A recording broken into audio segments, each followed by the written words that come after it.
All right, welcome everybody to Finding Truth. Thank you so much for being here tonight. And tonight we're going to be talking about a very important topic. It's going to be in relationship to compatibilism, free will, and all those things. So hopefully you guys get a benefit out of it. I'm going to have Dr. Matt Flummer with us, and I want him to talk about his show. His show is very cool. So, Dr. Flummer, if you want to introduce yourself and then talk about your show a little bit, that would be great. Hi, thanks for having me on, Santi. I and a friend of mine, Taylor Sear, co-host a podcast called The Free Will Show, where we explore issues in free will. Some of the stuff is cutting edge. Some of the stuff is more historical. We've interviewed a lot of the top people in philosophy over the last year or so, and we are currently releasing episodes on free will and science. So it's really exciting. We have interviewed several psychologists. We're going to be interviewing neuroscientists. We just released an episode on the Libet experiments with Tim Bain, and the next one will be a week from Monday with neuroscientist Uri Maus. All right, since we're going to be talking about compatibilism, free will, and moral responsibility, would you mind defining those terms for us? Like, what do you mean whenever you talk about compatibilism, free will, and moral responsibility? Yeah, so there's two related kind of issues or conditions that people talk about when they talk about free will. The classic one is the ability to do otherwise. So you're free if you could have done something different than you did. And another related condition that people talk about is being the proper source of your action. So you're free when you are the proper source of your action. So that's free will. Moral responsibility is being blamed, the proper target for praise and blame for an action.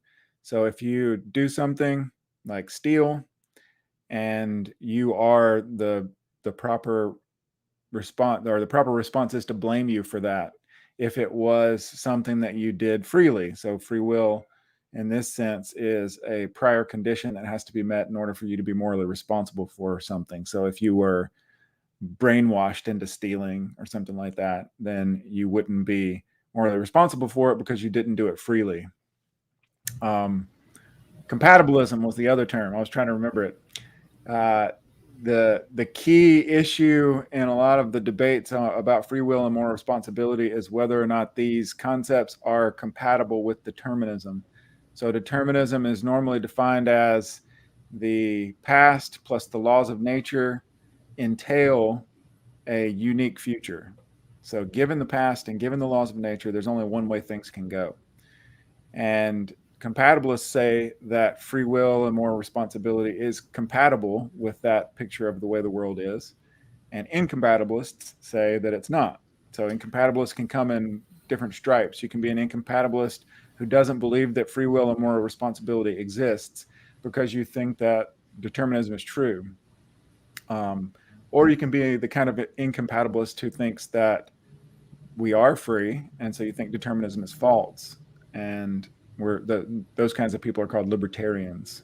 So usually the debates between compatibilists and libertarians. Okay, so we're going to be discussing a paper that you wrote and or that you published, and one of the key things that you talked about was the problem of manipulation. Mm-hmm. So I wanted to ask you, how does that relate to like a compatibilist account of free will and moral responsibility? Yeah, so the problem of manipulation is one of the main arguments against compatibilism. And it usually goes like this: that compatibilists put forward some conditions that have to be met in order for you to be morally responsible, in order for you to be free. And the problem of manipulation is that we construct some kind of situation where the person is manipulated into having met those conditions. And then it seems like they're not morally responsible because of the manipulation. And then the incompatibilist claims victory and says, well, yeah, see, there's no difference between the manipulated agent and any normal agent in a deterministic universe. So compatibilism is false. So that's the basic idea of the problem of manipulation. Okay. I guess I wanted to ask you, like, in terms of like sometimes uh, whenever people think about compatibilism, like they don't see the difference between um, what compatibilism will be as far as like um, differentiating between compatibilism and determinism. So like Yeah. they will say, well, determinism and compatibilism is still like, whenever you talk about compatibilism, it's still determinism. So Mhm. how do you differentiate the two of them? Yeah, most so the classical compatibilists, well, I guess we need to use the terminology right. They're not all compatibilists believe that determinism is true. Some compatibilists believe that determinism is true, and some don't. Some compatibilists believe that determinism is required for free will and moral responsibility, and some compatibilists don't. I think this is true. I think it's true of most compatibilists that they think that free will and moral responsibility is compatible with both determinism and indeterminism. But they're called compatibilists because they think that they're compatible with determinism. So it's some people call this like super compatibilism, where it doesn't matter if determinism is true or false. John Martin Fisher is an example of a philosopher who argues for this position. And he specifically says he doesn't want us being free and responsible agents to depend on whether or not determinism is true. So he calls himself a super compatibilist, that the conditions that he puts forward along with Mark Revisa are compatible with both determinism and indeterminism. So there is a connection between compatibilism and determinism, but it's just in that thesis that free will and moral responsibility is compatible with determinism. They take as as such, they don't. Not all compatibilists take a stand on whether determinism is true or required. Okay.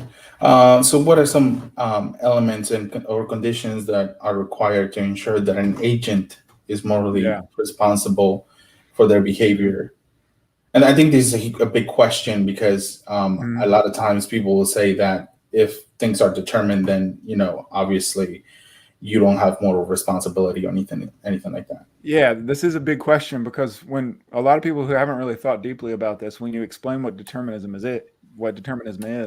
they're like, "Oh yeah, that means we can't have free will."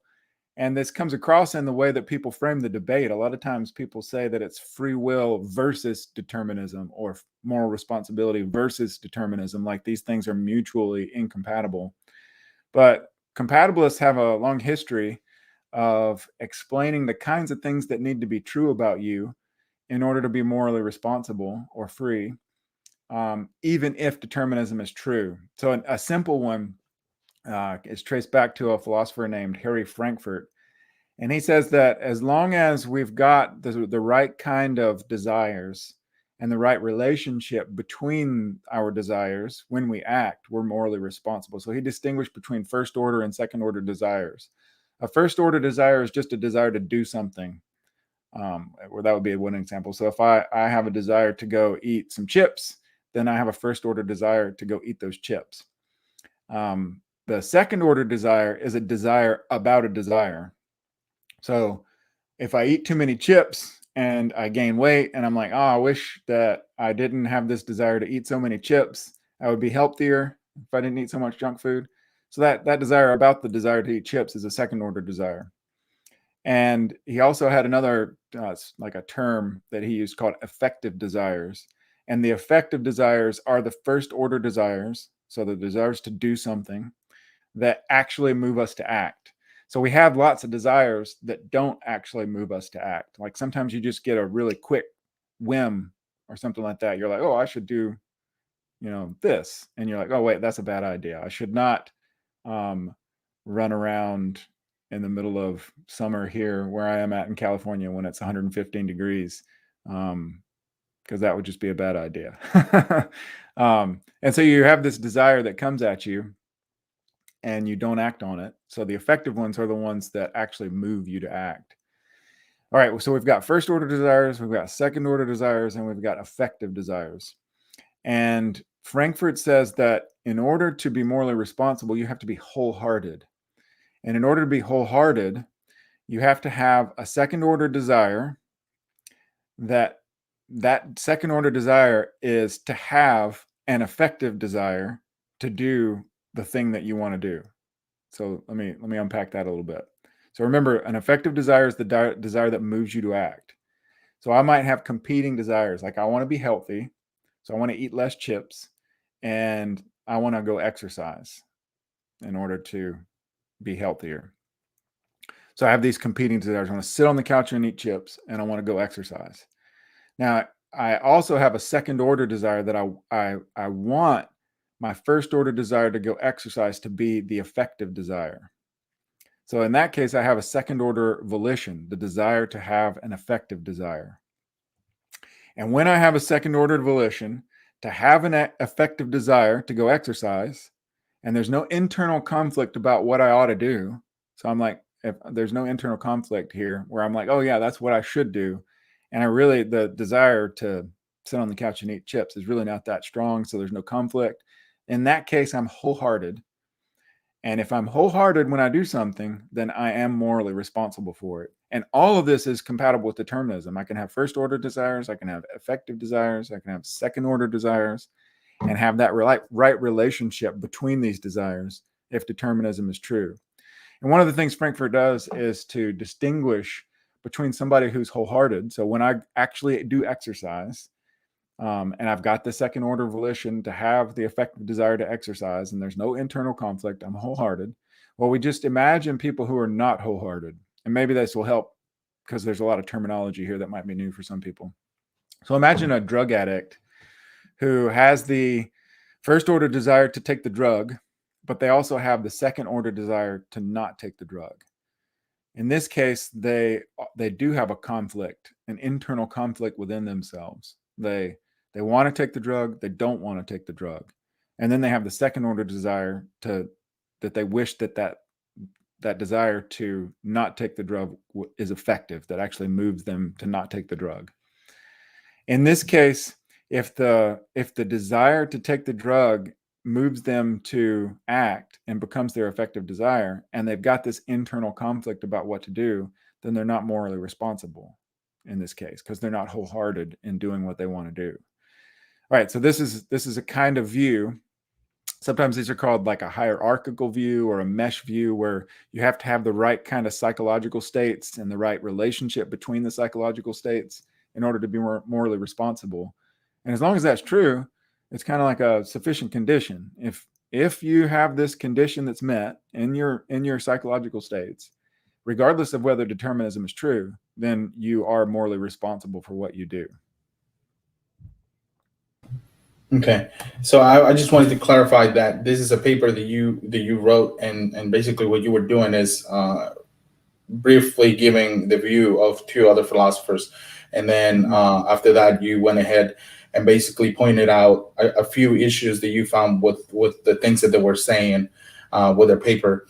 And so the other question that I have is, when is a person or agent not deemed morally responsible when it comes to like their view? So it depends on the view. Most philosophers who work in this area said that there's conditions that have to be met. The two basic conditions are you have to be in control of what you do. So that's called the control condition. And then there's another condition that's sometimes called the epistemic condition, where you have to have the right kind of knowledge. What I mean by that is, like, suppose that somebody had invited me to a birthday party, but they didn't tell me that it was a surprise party. And so I spill the beans to the person who it was a surprise for. In this case, I'm not to blame because I didn't know it was a surprise birthday party. Nobody told me to keep it a secret. So I didn't meet the epistemic condition. I didn't have the right knowledge. So when a person is not morally responsible is when they fail one of these two, like in the case that I just described. In a case where I'm not in control would be like manipulation. So if somebody manipulated me into doing something, then I'm not in control of doing what I do. The manipulator is, and so I'm not morally responsible.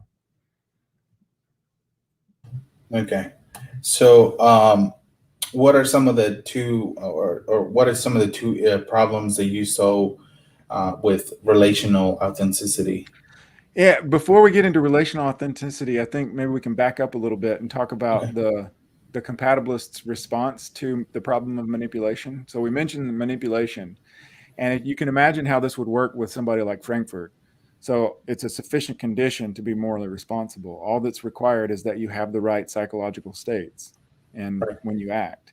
And so you can imagine a neurosurgeon or some kind of manipulator, maybe a superhero. We can bring in cases of mind control with superheroes, and they manipulate you into having the right kind of psychological states and the right relationship between the psychological states. So in Frankfurt's case, they manipulate you into being wholehearted and doing something that you would not have ever done.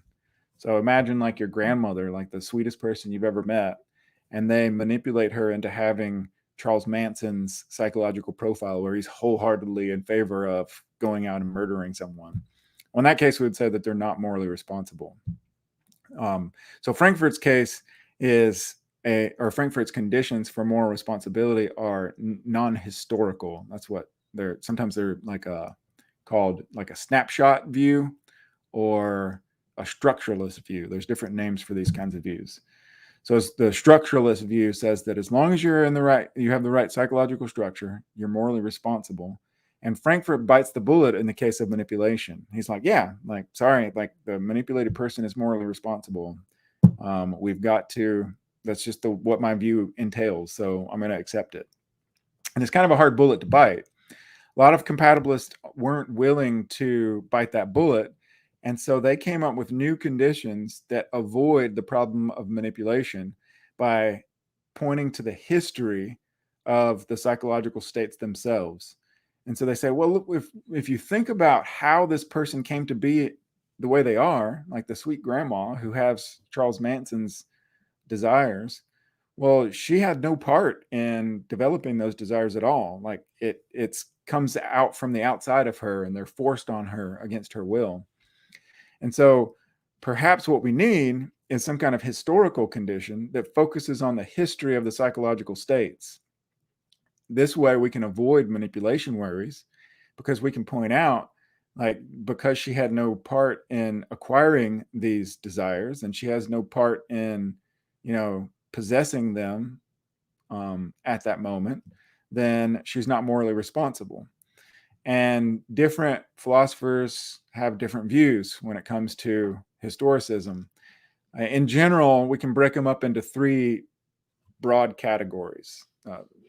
I call them positive historicism, negative historicism, and mixed historicism. So Fisher and Revisa that I mentioned earlier are positive historicists. They require that an agent have a certain kind of history in order to be morally responsible for what they do. And it's one where you accept that you are a proper target of praise and blame, and that you have a history of acting in the way that you do, so that you recognize that, oh yeah, this is me, that it's acting.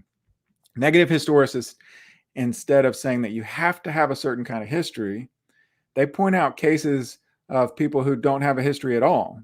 And in the literature, these are called instant agents. So somebody who just pops into existence with no history whatsoever.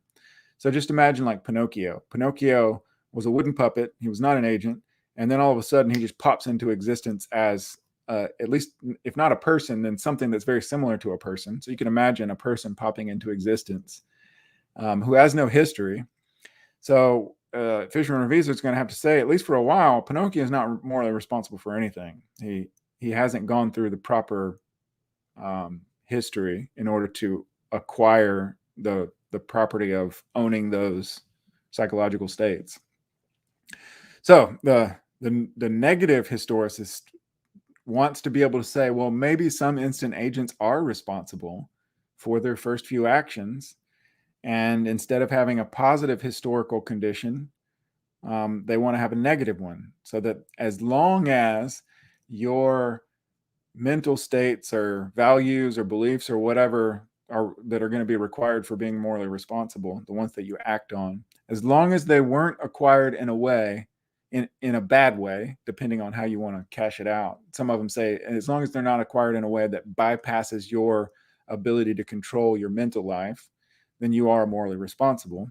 And so since the instant agent doesn't have a mental life before they're born or before they're created, there's nothing to bypass. So as soon as they're created, they have a certain quality of will or desires and stuff like that. So we avoid the problem of manipulation, and we avoid the problem of instant agents with a negative historical account. Haji and Kuiper's view that I deal with in my paper is a mixed account, and according to their account, they call it relational. So it's a relational historical requirement. They divide up. Let me back up a little bit. They use some terminology called an evaluative scheme, and an evaluative scheme is similar to what we were talking about with Frankfurt. There's stuff in your psychology that you use to evaluate reasons for action. So there's a lot that goes into these. There's beliefs, there's desires, there's values, and we have all these mental states that help us evaluate reasons for action. So when I get up in the morning, I think about what I want to do, and I have an evaluative scheme that helps me think about reasons, like should I hurry because I'm late, or should I go make some coffee, or should I let my dogs out so they can do their business? And everybody's got evaluative schemes, but they make a distinction between initial evaluative schemes and evolved evaluative schemes. So your initial evaluative schemes are the evaluative scheme. I said that in plural. What I meant was initial evaluative scheme is the one that you start your life with. So if you're a kid, then you have an initial evaluative scheme. That's hard to say. Or if you're an instant agent, you have an initial evaluative scheme. And if you are an agent who's later in life, you have an evolved evaluative scheme. So they make this distinction so they can avoid the instant agent worry, because they have two different sets of criteria that have to be met to be morally responsible.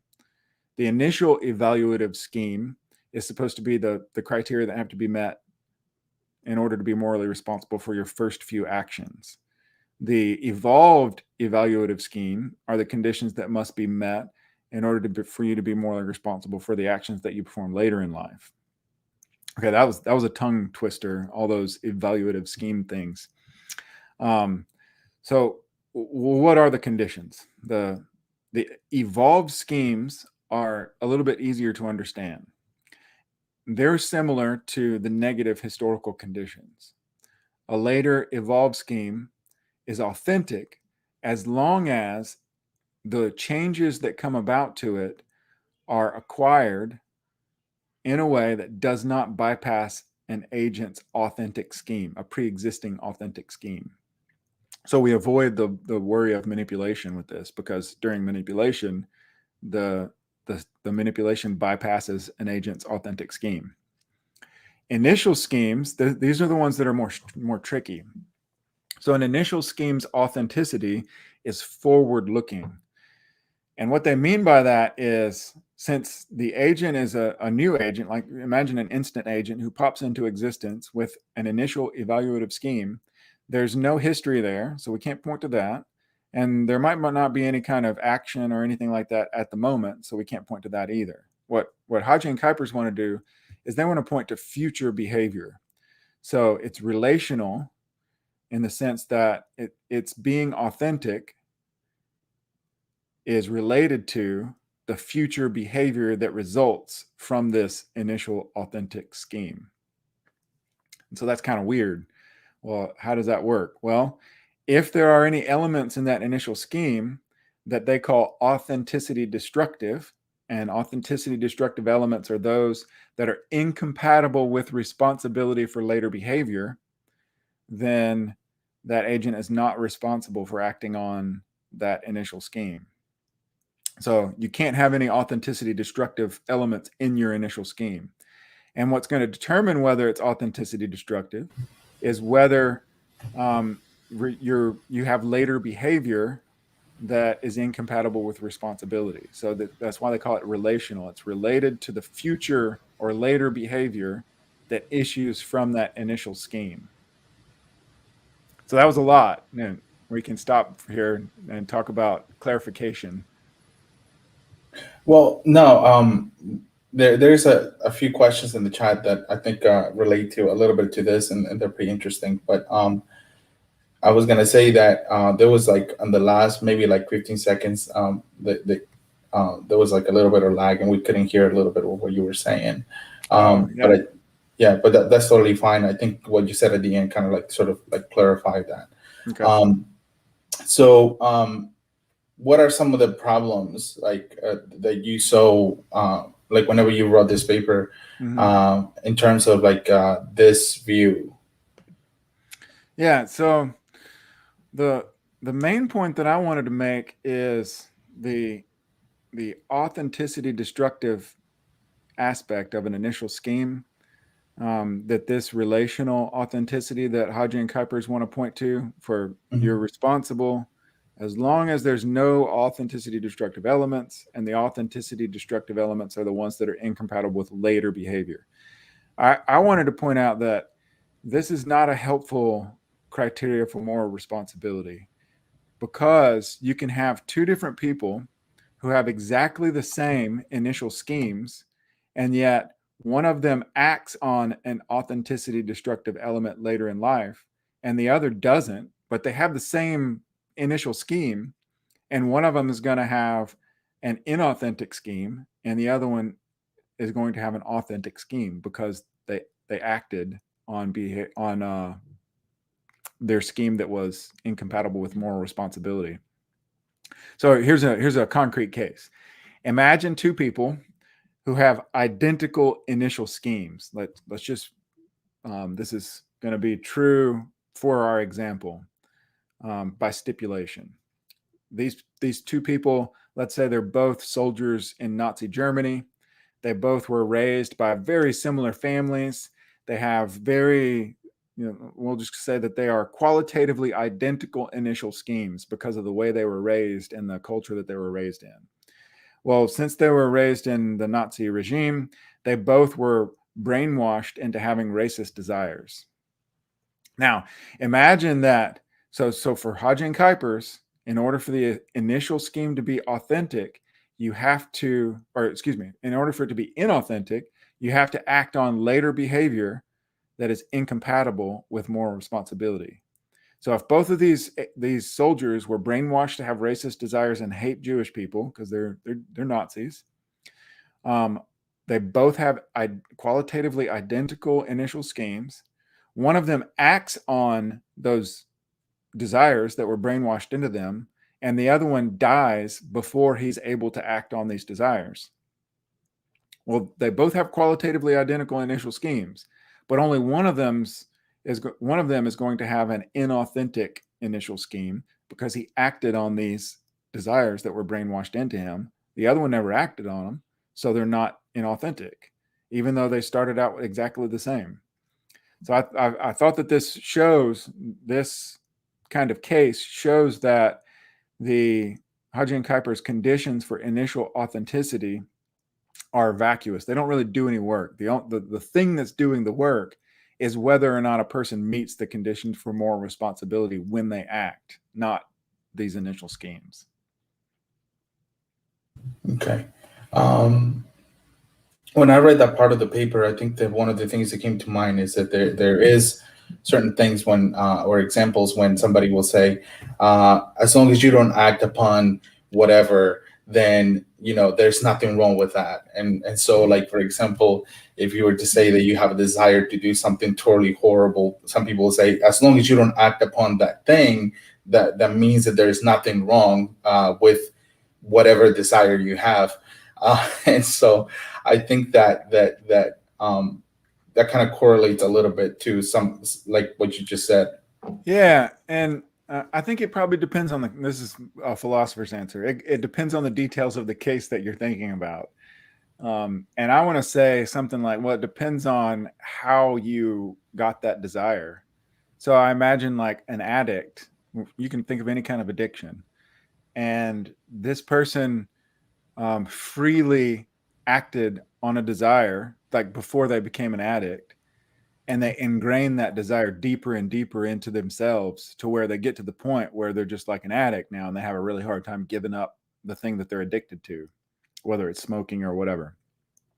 So if they are the one that's responsible for having that desire, then I want to say, well, it's probably, I don't know if it's morally bad, but it's bad that they have the desire as strong as they do because they acted freely to reinforce that desire. But yeah, I think you're right. If you've got a random desire that just pops into your head that you had, it's really not anything that's super strong, and you're like, whoa, where did that desire come from? Then just having the desire is not bad.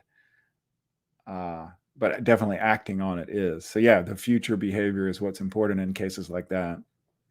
Mm-hmm. Now, you pointed out a second problem within that view. Do you want to talk about that? We could. Haji and Kuiper's view is really not that popular within philosophy for some reason.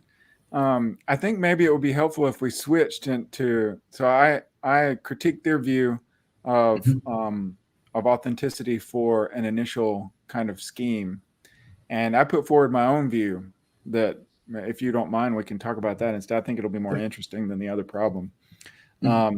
So I developed a view that's similar to Haji and Kuiper's view, where we make a distinction between initial psychological states that a person has and evolved ones or later ones. So I agree that there is a distinction between these two kinds of things.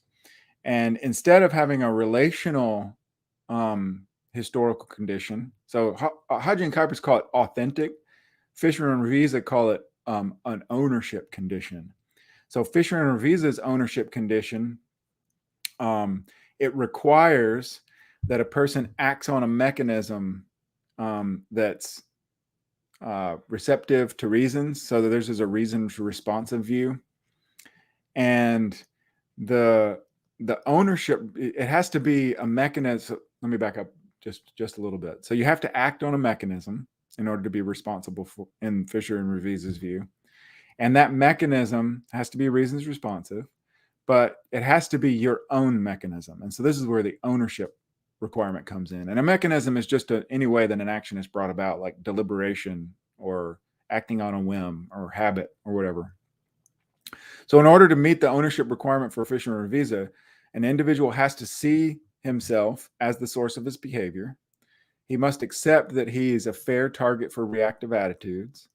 And his view of himself on both of these has to be based on evidence. So that's why Fisher and Revisa's view is a positive historical requirement, because you have to have a history that this evidence comes from. So you see that you're the source of your behavior, and you're like, oh yeah, when I act on deliberation, like it's coming from me. And when I act on deliberation, I realize that I'm a fair target of reactive attitudes like praise and blame. So this is the kind of view we can call this an ownership requirement. And Haji and Kuiper's is similar, even though they use different terminology, whether it's authenticity requirement or an ownership requirement. It doesn't really matter. All right, so we've got these two ownership requirements or authenticity requirements that are at play. I've given an argument for why we shouldn't use the relational authenticity requirement. There are plenty of arguments out there against Fisher and Revisa's. So one of them is we shouldn't use Fisher and Revisa's historical or ownership requirement because, well, what if somebody doesn't think that they're a fair target of any reactive attitudes? So imagine somebody who's convinced by skeptical arguments.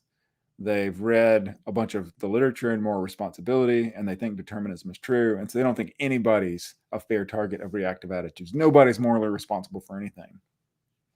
Well, that doesn't seem like a good view, because if moral responsibility is true, if we are morally responsible, then it shouldn't matter whether we believe we're responsible or not. So these are the kinds of critiques.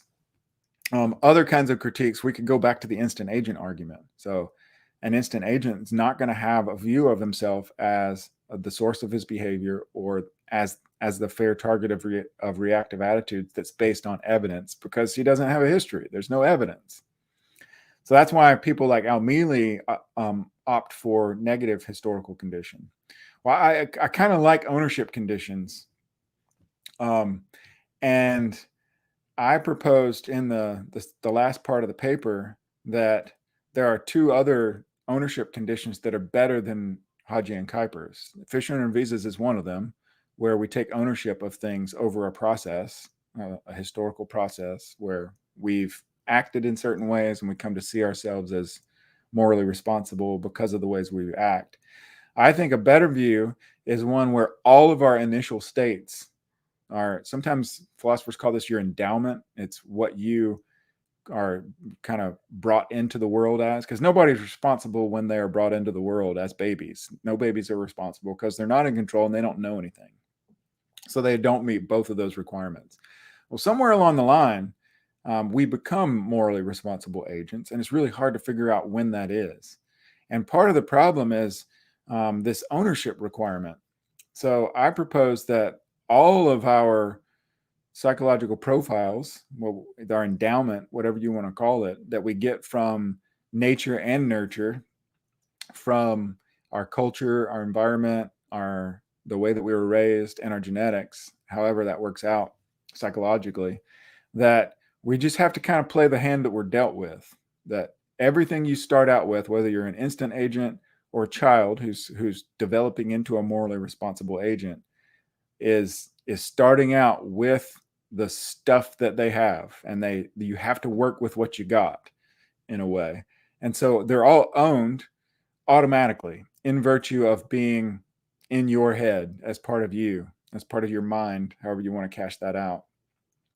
And the advantage of this is we don't have to worry about any kind of tricky relational properties and future behavior. We also don't have to worry about going through the process of seeing yourself as a morally responsible agent based on evidence, because there can be mistakes along the way there. And you might think that you're not responsible when you actually are. Instead, I think that this captures something that's true. We can maybe even think of this as like providential. So if we're thinking about God's relationship to moral responsibility and us as created beings, that we all start with what we've been given by providence, that you are a certain kind of person, you have certain dispositions and maybe even like character traits that manifest at very early ages. So if you've got kids, you see that your kids have character traits and psychological dispositions and like the way that they are from a very early age. And I don't want to say that these aren't ours. I hope nobody says that. They are yours. They're like, I'm thinking of my kids. They are theirs. That's part of who they are. And they're owned because that's the ones that they start with. And so we don't have to go through a process to take ownership of these to be ours. Now, I do say that there is something important about taking ownership, but it's not the same thing as Fisher and Revisa. What I want to say is we've got these initial psychological profile. We start out with, they are ours because we start out with them, and we can go through a process where we take ownership of those, but it's in a different way. So here's a couple examples that I use in the paper. Imagine somebody who realizes that they're very shy. So this is just kind of the way they've always been. You've probably seen kids that are super shy and they're, hugging their parents' legs and hiding their face whenever strangers are around. And they develop into a morally responsible person. And later in life, they realize that, hey, I realize that's part of who I am, that I own that shyness, but I don't want to be shy anymore. And so they take effort at taking steps to become less shy. They maybe volunteer to be in the play at school or do things that bring them out of their shell. And it can work both ways. You might see something that's part of who you are that you don't like. Like, you've probably got experience of this. I know I do. I see parts of who I am that I really don't like, and I want to change it. So I own that. I'm like, yeah, this is who I am because however I got it. And I take steps just like the shy person does to overcome this bad part of who I am in order to be a better person. Awesome. So I'm gonna ask you a question here that I have in the chat. I think is pretty interesting. Okay. It says, uh, it's on the screen. Let's see. It says, Samuel Chan. So it just came in. May have missed this, but is it possible for one to be in control of their own actions if determinism is true? If so, how? Yeah. So we're going all the way back to the beginning. Right. The there's lots of different compatibilist views that are on the table, and you can put them into big groups. Like we talked about Frankfurt at the beginning. Right. So if you have the right kind of structure or relationship between your psychological states, then you're going to be free. I don't really like Frankfurt's view that much. I think if a compatible, so just to lay all my cards on the table, I'm not a compatibilist, but I'm kind of in between. I'm not exactly sure what to say. I've been studying this for 15 years, and I'm still not exactly sure what to say about this question. It's the one that keeps me up at night. If a view of compatibilism is true, then I think it's going to be one that's more similar to Fisher and Revisa's kind of reasons responsive view. So the reasons responsive views say that in order to be morally responsible, a person has to be able to recognize reasons for action, and they need to be able to respond to reasons for action. And what they mean by that, so if we just say something like, you're in a situation and there are reasons out there for you to do certain things. So what's an example? I'm driving down the road and I pass by somebody who's just gotten into a wreck, and let's say I know CPR. So there's a reason for me to stop and help. They need help, and I know CPR, and that forms a reason for me to stop and help. Well, in order to be morally responsible, I have to be able to recognize that. And that can be true if determinism is true or not, that a person can recognize reasons for action. Another kind of thing is the mechanism that you act on. So Fisher and Revisa's position is based on mechanisms. They want to say that mechanism has to be reactive to reasons. So if the mechanism you act on is deliberation, then when you deliberate, that same mechanism has to be able to produce different action in the presence of other actual reasons to do otherwise. So you just imagine another scenario where the person is just had the wreck, and instead of me being able to go and help them, I see that maybe they've broken their neck or something like that. And if they've broken their neck, you're not supposed to move them. So I instead of stopping to help, or maybe I'll stop, but instead of helping them, I just wait for the paramedics, the real people that could help, to stop and help. So there's a different reason in that case. I can drag somebody out of the car if their neck is not broken, or I can leave them in the car if their neck is broken. And in those two possible scenarios, if the same mechanism produces a different response, then I am reactive to reasons. That's the basic idea. The other key idea is that these have to be moral reasons, and you have to be able to recognize and respond to a range of reasons that includes moral reasons. And I can't think of why this can't be true, even if determinism is true, about being able to respond and react to reasons. So this is the kind of view that I think is plausible. Another kind of view, we talked about Frankfurt's view, that is kind of a hierarchical view. Some people have quality of will views, where when you act, you display a certain kind of quality of will. And let's say, you stop and help the person who's in the wreck. You're displaying a good quality of will, that you care about other people and you want to help. You can imagine somebody who, and I don't know how it is in where you live, but where I live, there's a epidemic of people stealing catalytic converters. Have you heard about this? No. So a friend of mine left his car parked in the driveway, and somebody stole the catalytic converter from out under his car. So when people do this, they're displaying a bad quality of will, that they don't care about you. All they want is that piece of your car that they can go sell. And so this can be true even if determinism is true, that you can act displaying a good or bad quality of will. Now, these are different kinds of compatibilist views that people have put forward. And I'm not totally convinced because like I said, I'm not a compatibilist. I think there's important issues that still need to be answered. But this is going to be the kinds of things that people say when they say that, yeah, moral responsibility or free will is compatible with determinism. They're going to point to something like this, either that you're responsive to reasons, or that you display a certain quality of will, or you've got the right structure or hierarchical, relationship between your mental states. And all of these are compatible with determinism. Hopefully that wasn't too long of an answer. No, I don't think it was, and you explained everything pretty well.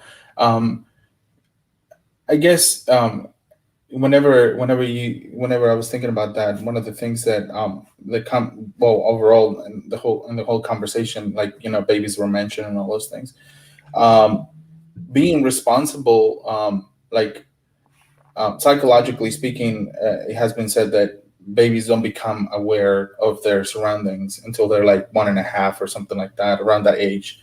Yeah. And then after that, it just keeps increasing. Mm-hmm. And so you will say that whatever happens before that, like for example, let's say the baby pushes the dog down the stairs or something like that, Mm-hmm. before he's like 1.5 and he's not completely aware of the things that he's doing, he's not morally responsible, I guess, in my mind, that for doing what he did, because he doesn't know any better. But what would you say? And this is a comment here from the chat. And I'm going to put it on the screen. And obviously, in our view, Adam was obviously not a baby when he was created. Well, at least he is a kind of instant agent, though, because he's created as an adult. Right. And this is why I bring it up, because we talked about babies, and then we talked about individuals who are instant agents that came into existence. And so Wayne's question says, how would you say we can look at the sin of Adam?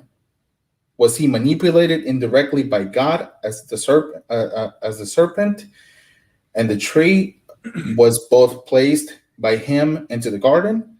Is God morally responsible for the things that happen? Yeah, this question, to properly answer this question, might take us too long. We're going to go overtime. I'll say something about babies first, because you mentioned it, and I want to give a plug for the Free Will Show. We have interviewed a developmental psychologist named Tamar Kushner about this question, about how babies develop their view of themselves and other people as free and responsible agents. So if listeners are interested in that, you should definitely check that out. It's going to be released in a couple of months. Excuse me. So as far as babies being responsible, they fail both of those conditions that I mentioned earlier. They don't have the right kind of knowledge to be morally responsible, and they don't have the right kind of control. Like, they just can't control their impulses well enough in order to be morally responsible. And so that's why we say that there's it's kind of vague. Sorry. We don't know. I promise it's not COVID. It's like the smoke in the air. I'm in California and all the wildfires. Okay, what was I saying? There's a certain stage, we're not exactly sure when, and it might be different for different people. At 0 years old, when they're first born, they're definitely not morally responsible. When they're 18, I would say most people are definitely morally responsible. And where we draw the line, I'm not exactly sure. It's vague. And it might be different for different people. It's going to depend on, people gaining the right kind of knowledge about morality and gaining the right kind of impulse control and control over their behavior. So that's kind of a going to the children first. And maybe that would help us for Adam.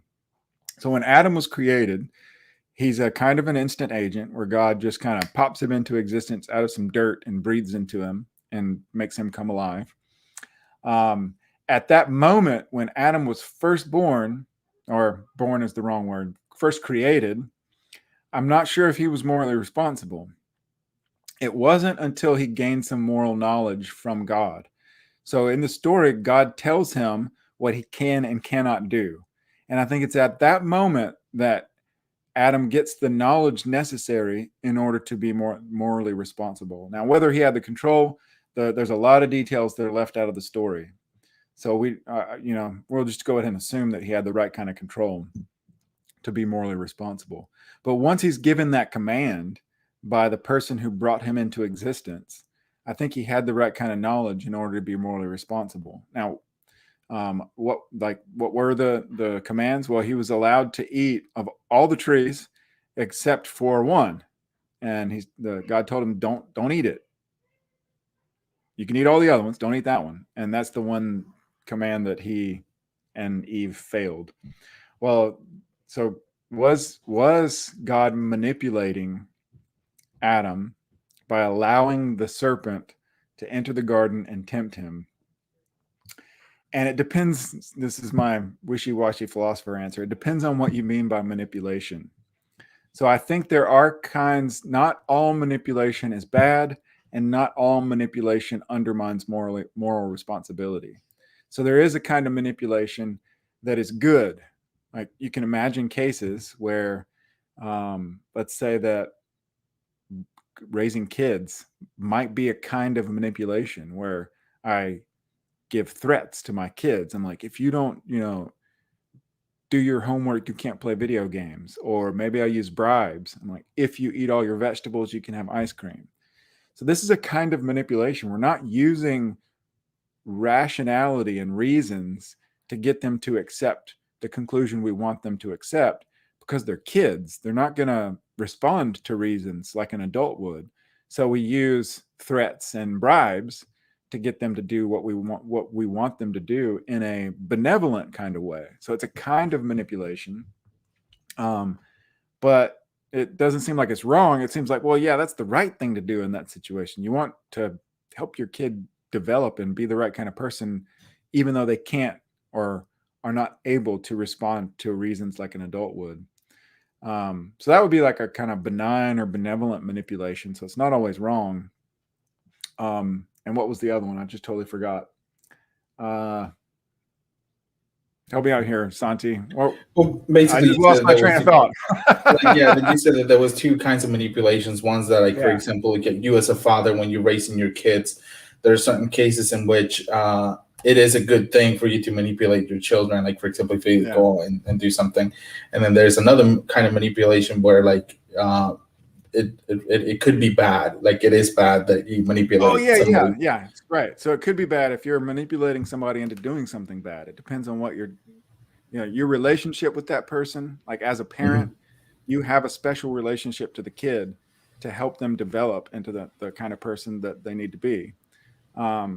There's a bad kind of manipulation, either where you don't have the relationship or you're trying to get them to do bad things. Right. So that's where manipulation isn't always bad. Manipulation, I just forgot where I was going again. I'm so sorry. Well, no, one of the things that I think about, like, for example, when it comes to manipulation, it could be like, let's say that I have a friend, and this friend has some sort of problems, like psychologically speaking, they're easily controlled by individuals, like, other individuals, and so I use that manipulation to control them and do stuff that they wouldn't do otherwise. Like, it is because of my own manipulation that they're doing those things. And in that case, that is bad manipulation. So, like, if I manipulate them into robbing a bank or something. Yeah, definitely. Yeah, if you don't have the right relationship, you could think of like different kinds of therapy might count as manipulation depending on how you define it. But we're giving the therapist permission to manipulate us into thinking a certain way, and maybe it's like we're not recognizing reasons, and so they're trying to help us to respond to reasons appropriately. So yeah, not all manipulation is bad. There is benign manipulation. And not all, the other thing I wanted to talk about was not all manipulation undermines moral responsibility. So I think that if we define manipulation broadly to include raising kids, I'm not undermining my kids' responsibility by manipulating them. I'm actually helping them to become morally responsible people. So in this case, it's almost like it's required to be morally responsible. And then there's other cases of manipulation. I think advertising in a lot of cases is manipulation. So we see all kinds of advertising on TV, on the internet, billboards, at the grocery store. And it could be defined as like the advertisers are trying to manipulate you into buying their products. And I think we're still responsible for buying their products, even though we're being manipulated. I might even know I'm being manipulated when I watch the commercial. I'm like, oh, I see the Taco Bell commercial, or I hear it on an advertisement on YouTube or whatever. And I'm like, oh, I really want some Taco Bell. And I recognize I'm being manipulated right now, but I'm just going to give in because I want to go get Taco Bell because I heard that advertisement.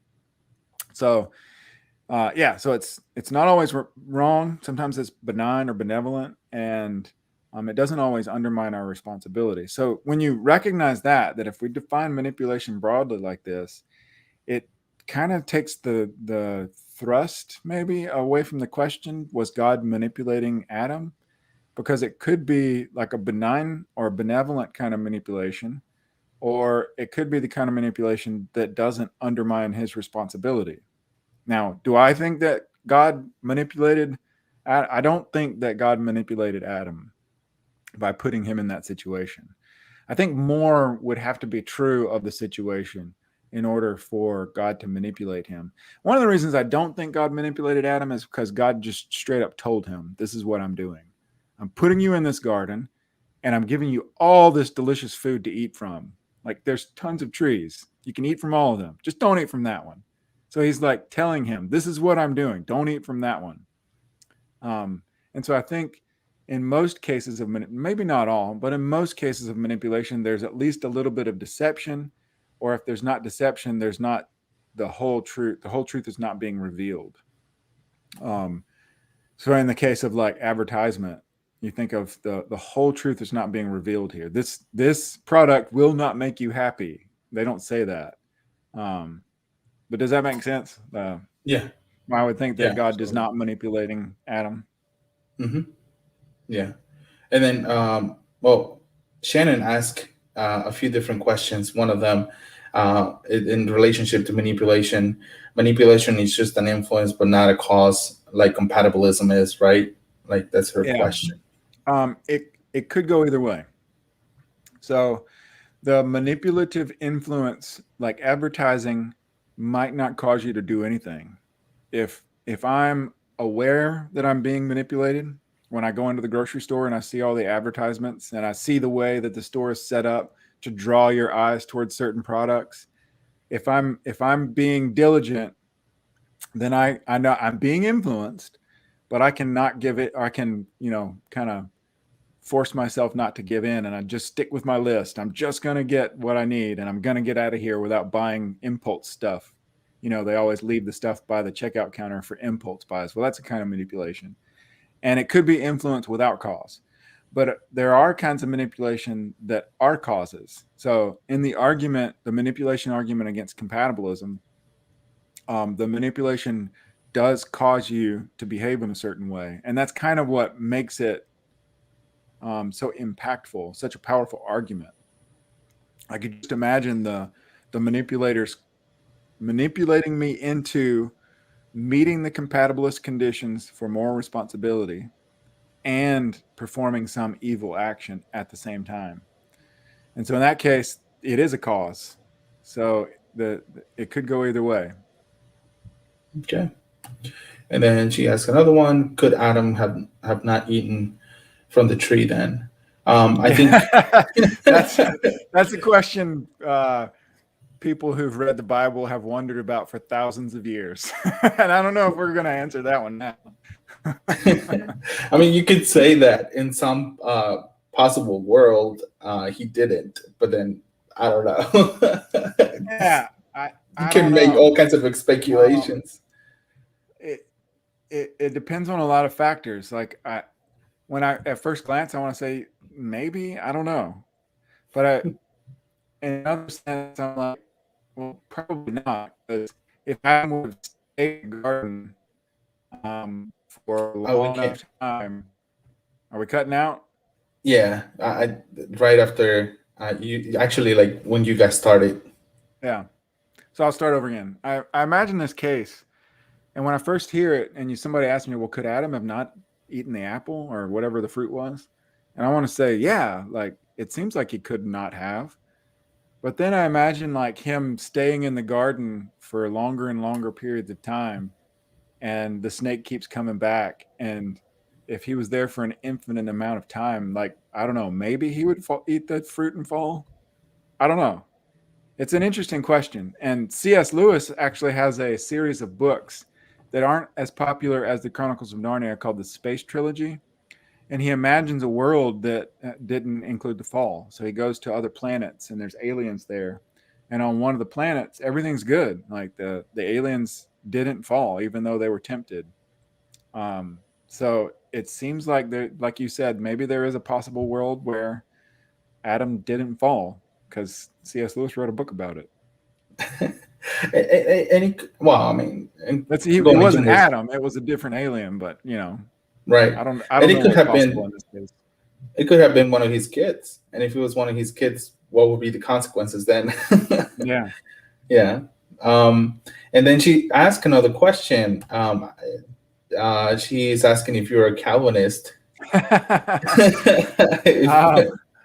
so, like my wishy-washy philosopher answer, it depends on what you mean by Calvinist. So I have there's like a spectrum of views when it comes to theology. Some people are like way extreme on one end of Calvinism, and some people are way extreme like Arminian or even Pelagian, and I'm somewhere in the middle. Some of my Arminian friends would think that I'm a Calvinist, and some of my Calvinist friends would think I'm an Arminian. So we need to define our terms first. You're just a I, Molinist. I'm not even sure I'm a Molinist. Here's what I do believe. I take a really high view of God's sovereignty. I think that if you ask me, was God in control? I'm going to say yes. I also take a realistic view of us as morally responsible agents. Like I think the Bible's really clear. We are morally responsible. And I think that free will is the control condition on moral responsibility. So I think that we are free. Now, when we get down into the details, I'm not sure like how like what I'm gonna say. That's a question for a longer conversation, I guess. But if you define the Calvinism as accepting all of the tulip points, then I don't accept all of the tulip points. So I think we run into problems when we um, try to simplify theology like that. I think theology is way more nuanced. And when we try to get our little points and say, well, if you agree with these, then you're a Christian or you're a Calvinist, then I kind of shy away from that kind of view because I think the truth is way more nuanced than that. Does that answer the question?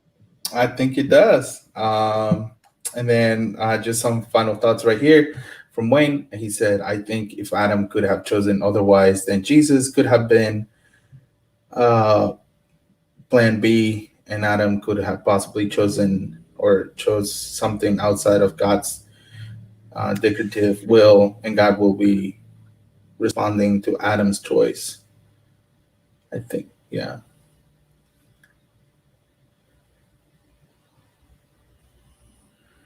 I think by could have been plan B, he probably meant like could have had another plan or something. Oh yeah, and that's what C.S. Lewis explores in the Space Trilogy. He imagines what a world would be like if there was no fall, and it's pretty cool, like the way he describes it. Um, yeah, so maybe there would be a plan B. I'm not sure. Like we're kind of in the realm of speculation, which philosophers are supposed to be really good at. But I don't know. I don't know what to say in situations like this. Right. And then Jonathan Bisley said, "So a nuanced Calvinist, maybe." Yeah. Well, that I keep going back to this answer, but I think it's right that one of the things that I think philosophers are good for is helping us define our terms and doing analysis on concepts. And so depending on how you define Calvinist, like I might fit that category and I might not. It just depends. I'm not an extreme on one way or the other, that's for sure. And I'll probably have to have more conversations with my co-host of the Free Will Show, Taylor, because he wants me to join him on the Calvinist side, and the compatibilism. But maybe one day, I don't know. I just know that I want to uphold a really strong view of sovereignty, where God is in control, and I want to not let humans get off the hook, because I think the Bible is really clear that we are morally responsible for what we do. Mm-hmm. And Doctor's here is actually pretty persuasive. I know he is. Like when I talk to him, I'm like, yeah, I think maybe I'll go with you. And then when I stop and think about it when he's not around, I'm like, I don't know. Yeah, he's one. Well, you guys are one of the reasons why I kind of like moved away from being a hardcore Molinist to a position where I just say, I don't know. I just don't know. Like, I don't know where I'm at right now. Even though I've been studying philosophy for a long time, philosophy and theology, I think there's so many objections and questions with all these different views, and I still haven't had enough time to study all of them enough to make up my mind. And that's part of my problem. Maybe I want more certainty than can be had in this side of eternity.